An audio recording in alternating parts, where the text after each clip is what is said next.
አያገባሽም። እኔ አያገባሽም። አዎ አያገባሽም። እንዴ አንቺ እኮ እኔና ፍቅርን እኮ ከማንም በላይ ታውቂያለሽ አይደል? እኮ አንቺ እንኳን ማስቆም አለብሽ እያልኩሽ ያለሁት አይደል?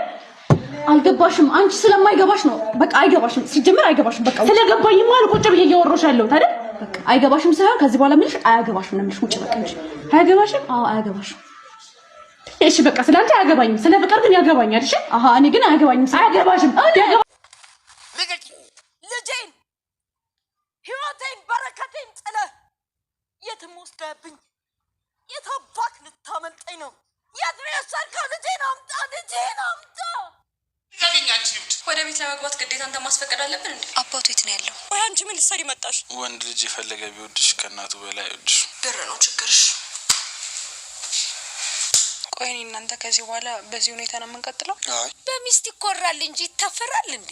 እቺን ነገር እኛም አልፈንባታል። እሷ ያጨማለቀችው ማን ይበላላታል? ልጅሽ እኮ ነኝ በረከት። ልጄ እታች ያለው መሬት ሽጬ ለሁላችሁም አካፍላችኋለሁ። ስለምን ማለት በምን ጉዳይ? ቤሩታ ምን እያደረክ ነው? እስከዛሬ ከማውቃቸው ሴቶች ሁሉ አንቺ ትለያለሽ። ሁለተኛ በመሀላችን እንዳትገቢሽ። እንዴት ነው ራስ የምታየው?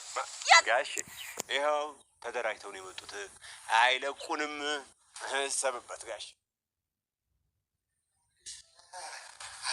ልያት ገና ነው ቤቴ መከበይ ከሚሴ አሹ ዛሬ ደግሞ ለየት ያለ አድርገው እስኪ። ባህላዊ ዘፈን ሁሉ ጊዜ ሆነብክ ማለት ዳንስ። ሰላም የቻናል ቤተሰቦች እንዴት ናችሁ? ዛሬ ደግሞ እንደተለመደው አዲስ ቪዲዮ መጥተናል። ውድ ተመልካቾቻችን ላይክ ሰብስክራይብ ስለምታደርጉን እናመሰግናለን ከልብ ማለት ነው። እንግዲህ ዴቭ በሚያደርገው ነገር ያልተመቸው ማለት ባዴ ላይ ቤተሰቦቹን ለማስተዋወቅ ፍርሃት አድሮበታል። እሷም ነግረዋለች። መጀመሪያ ሂሳብ ሳታስብ ነው ወይ ቤተሰቦችን አላሰብክም ነበር ወይ እኔን ስታፈቅር ነው ያለችው። እንግዲህ በጣም አስቸጋሪ ውስጥ ነው ያለው። ተቸግሯልም አስቧልም። ቤተሰብ ምናልባት ያልተቀበለኝ እንደው እሷን ደግሞ እንደዛ አድርጌ የባጤ ቁጡን ለፍልፌ ለእኔ አድርጊያት እሺ ብላይ ከኔ ጋር ቀጥላ ደግሞ ቤተሰብ እሺ በለኛ ይበለኝ። በዚህ በቃ በጣም ተቸግሯል ማለት ነው። እንግዲህ ይህንን ችግሩን የተረዳችው ሩታ ነበረች። ሩታም እባክሽ ተይው ዴቭ ተጨንቋል፣ ለቤተሰቦቹ ምን እንደሚላቸው ግራ ገብቶታል እና ለምን አትተዩም እኩያሽን አትፈልጊም ብላ ነግራት ነበረ ላለይ። እሷ ደግሞ ልክ እኮ ናት። እኔ አንድ የነፍቅር ሰራተኛ ነኝ፣ እንዴት ተብሎ ይነገራል?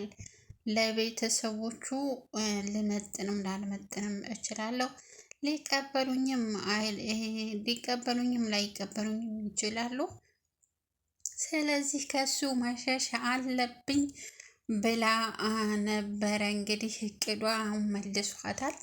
እኔን እንደዚህ እያልክ እያባበልክ ለምን ልቤን ታሸፍተዋለህ ብለዋለች። እንግዲህ እውነት ነው፣ ልቧን አሸፍቶታል። ከዚህ ቀደም እንግዲህ እምቢ ብለው ነበረ ከሁለት ሶስቴም ሂድልኝ፣ እምቢ አልፈልግህም፣ ክፍሌ አትምጣ፣ ተኔ ጋር ትሆን፣ እኔን አለምን እሻለም እያለች ትሸሸው ነበረ። እኛም ኮመንታተሮች እራሱ ለምንድን ነው አደይና ዴቭ አንድ ላይ የማይሆኑት? አደይና ዴቭ እንዲፋቀሩ እንፈልጋለን ብለን ነበረ። ሲፋቀሩ ደግሞ የቤተሰብ ችግር መጣ ማለት ነው። ሊሊ እንግዲህ ሊሊዬኔ ቅመሟ ማለት ነው። ሁሉን ነገር እያወቀች ነው። ሴትየዋ ምን ሆና እንዳበደች ሙሉ ታሪኩንም ባታቅ ያው ሩቡን እያወቀች ነው። እንግዲህ የሴትየዋ መነሻ ማለት የበሽታዋ መነሻ ምን እንደሆነ እያወቀች ነው ማለት ነው። እስኪ እናንተ እንደኔ ጠረጠራችሁት አለ ማለት የባቡሬ አባት የምጥን አባት ነው የምትሉ እስኪ የመጀመሪያ ልዩ የምጥኔ አባት ባቡሬ ልጁ ነው ማለት ነው።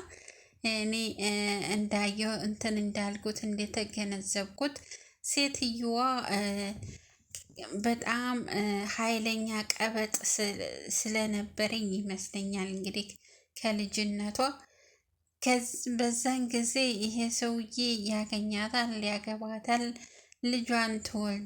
ልጇን እንዳረገዘ ከሌላ ነው ያረገሽው ብሎ ከቤት ያባረራታል። እንግዲህ እሷን በቃ ልጇን ለማሳደግ ስትል ለማስተማር ስትል ሌላ ባል ማግባቷን ትታ ይህን አባሯት ስለነበረ ፈቷት ስለነበረ እሷ እንግዲህ ሴተኛ ዳሪ ሆና መከራዋን አይታ እንድታበላው እንድታጠጣው እሷም እንድትበላ እንድትጠጣ ሴተኛ ዳሪ ሆና ነበር። ይሄ ነው እንግዲህ እሷ ልቧን የነካው ልጄን አሳድጋለሁ ብዬ አስተምራለሁ ብዬ ወደ ሴተኝነት አደርነት ገባው ነው ያለችው። እንግዲህ እሷ ሳይታወቃት ነግራታለች ለሊሊ። ከዛን በኋላ ይሄ ሰውዬ ሌላ ሴት ያገባና ይችን ምጥኔን ይወልዳል። ምጥኔን ከወለደ በኋላ ያች ሴትዮዋ ደግሞ ከዚህ ዓለም ትለያለች። እንግዲህ አንቺ ነሽ የገደልሻት እናትሽን የገደለችብሽ ይህች ናት፣ በፍጹም ሌላ ምንም ሆን አይደለም እናትሽ የሞተችው ይሏታል። እሷ ግን ምንም ሀሳቧን አትቀይርም። በጣም ነው የምትወደኝ፣ እህል ታመጣልኛለ፣ የሚበላ አብረን እንበላለን ያለችው እንግዲህ የባቡሬ እናት ባቡሬ ልጇ እንደሆነ ታውቃለች፣ ግን ለምን እንዳልተቀበለችው ምክንያቱን አናውቅም። በሚገርም ሁኔታ እኔ እኮ ልጅሽ ነኝ ከምልክቶቹ እንግዲህ አንዱን አሳይቷታል። ሲያሳያት እኔ በረከቴ አንተ ልጅ ነህ ብላ ተቀብለው ደህና እያሻሸችው ነበረ። በኋላ ደግሞ እናንተ ወንዶች ስታሽቀለብጡ ነው፣ ስታሾፉ ነው፣ እኔን የሆነ ነገር ለማድረግ ስለምትፈልጉ ነው ብላ ተነስታ ጥላው ሄደች። ግን ትንሽ ትንሽ እያወቀች ነው ማለቴ ልጇ መሆኑን ማለት ነው።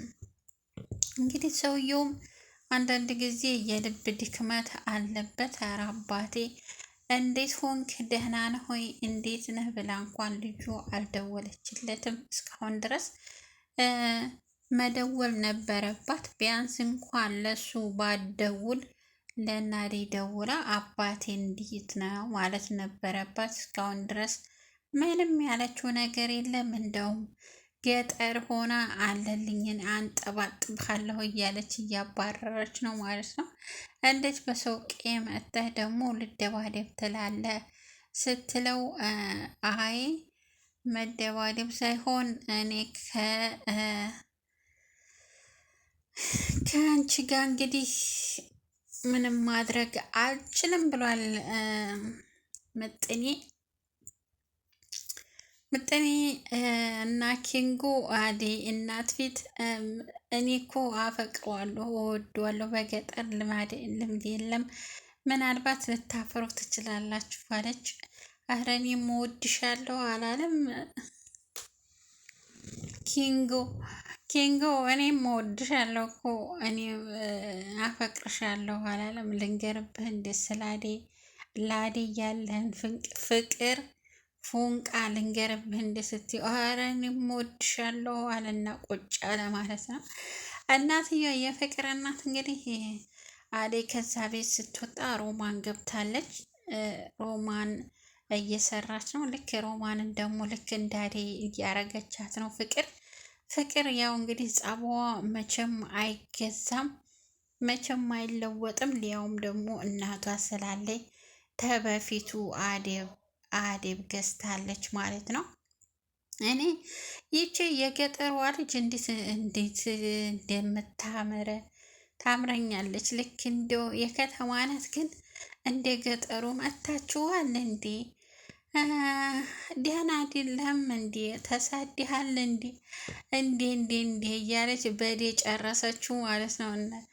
እነ ዳይመንድን እንደ ያምሮብሻል ወዝሽ ምናምን ችክ ብሏል እያለች ነበረ። አበበ ደግሞ ተዚህ ቀደም የሆነ ጋግቶ ስለተዋት ያው እየሰረኩ እያመጣሁ አበላህ ነበር እያለች ነበረ እንግዲህ እሷ ማለት ነው።